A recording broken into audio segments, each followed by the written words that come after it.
সমস্ত রান্নাবান্না কমপ্লিট। তারপরে দেখছি হাজব্যান্ড এরকম বড় বড় কটা চিংড়ি নিয়ে চলে এসেছে।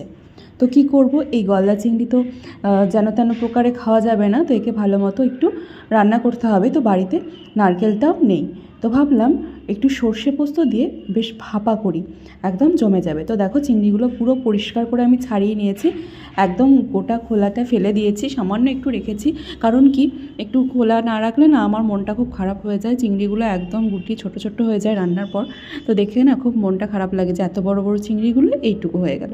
তো যাই হোক, দেখো এখানে সর্ষে পোস্ত কাঁচা পাকা লঙ্কা আমি একসাথে বেটে নিয়েছিলাম। তারপর একটু হলুদ আর রং টানার জন্য অল্প একটু লঙ্কার গুঁড়োটা দিলাম, আর একটুখানি লবণ, মিষ্টি আর কাঁচা সর্ষের তেল, বেশ খানিকটা সর্ষের তেল দিয়ে অনেকক্ষণ ঠিক না, এই 10 মিনিট মতো ভালো মতো হাত দিয়ে মেখে রেখে দেবো। তো এটা ভাতের মধ্যে দিলে টেস্টটা আরও দ্বিগুণ হয়ে যেত, কিন্তু ভাতটা যেহেতু আমার আগেই হয়ে গেছে সেই কারণে এটাকে আমি সুন্দর করে মেখে একটু রেখে দিয়ে কড়াইতেই করে নেব। তো দেখো, দেখতে পাচ্ছ এখানে পোস্তর পরিমাণটা বেশি দিয়েছি, একটু সাদা সর্ষে পোস্ত আর লঙ্কা বেটে নিয়েছি। তো ভালো মতো মাখিয়ে নিলাম, এটা কিছুক্ষণ আমি রেখে দেব। রাখার পর কড়াই চাপিয়ে দিয়েছি আমি।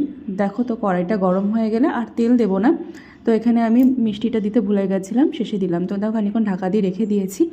এইবার আমি কড়াইতে জিনিসটা ঢেলে দেবো। তো দেখো, এটা ভাতে দিলে খুবই ভালো হতো, তো কিছু করার নেই, এখানে আমি দিয়ে দিচ্ছি। আর এখানে একটুখানি নারকেলের দুধ দিলে একদম জমে যেত। তো যেহেতু নারকেলটা বাড়িতে ফুরিয়ে গেছে, এই মুহূর্তে আমার ঘরে উপকরণ নেই, তো সেই কারণে এইভাবেই আমাকে রেসিপিটা বানাতে হলো। আর এটা কিন্তু আলু দিয়ে, প্লেন আলু দিয়ে একটু মাখা মাখা করে ঝোল করলেও বেশ ভালো লাগে। চিংড়ির যে কোনো আইটেম যেভাবে বানানো হোক না কেন, খেতে খুব সুন্দর লাগে। তো দেখো, এটাকে আমি বেশ খানিকটা জল দিয়ে দিয়েছি, তো কটা আবার কাঁচা লঙ্কা ফেলে দিয়ে দিলাম। এবার আমি একটু ঢাকা চাপা দিয়ে রেখে দেবো, একটুখানি গ্যাসের ভলিউমটা বাড়াবো কমাবো, এইভাবে এটাকে বেশ খানিকক্ষণ ধরে রান্না করলাম। তো দেখো এখানে ফুটছে, তো আমি আবার একটু নেড়ে চেড়ে দেবো, যেহেতু ভাজিনি চিংড়িগুলো সেই কারণে একটু নেড়ে চেড়ে দিচ্ছি। তো এইভাবেই বেশ খানিকক্ষণ হয়ে যাবার পর আমার কিন্তু চিংড়ি ভাপাটা একদম রেডি। তো তোমাদের কার কার ভালো লাগে চিংড়ির আইটেম অবশ্যই কিন্তু জানিও, আমার তো বেশ ভালো লাগে। তো দেখো কেমন লাগছে জানিও, গরম ভাতে একদম পুরো জমে ক্ষীর। তো আজকে খাওয়াটা তো বেশ আমাদের ভালোই হচ্ছে। তোমরা কে কী রান্না করলে অবশ্যই কিন্তু কমেন্ট বক্সে জানিও।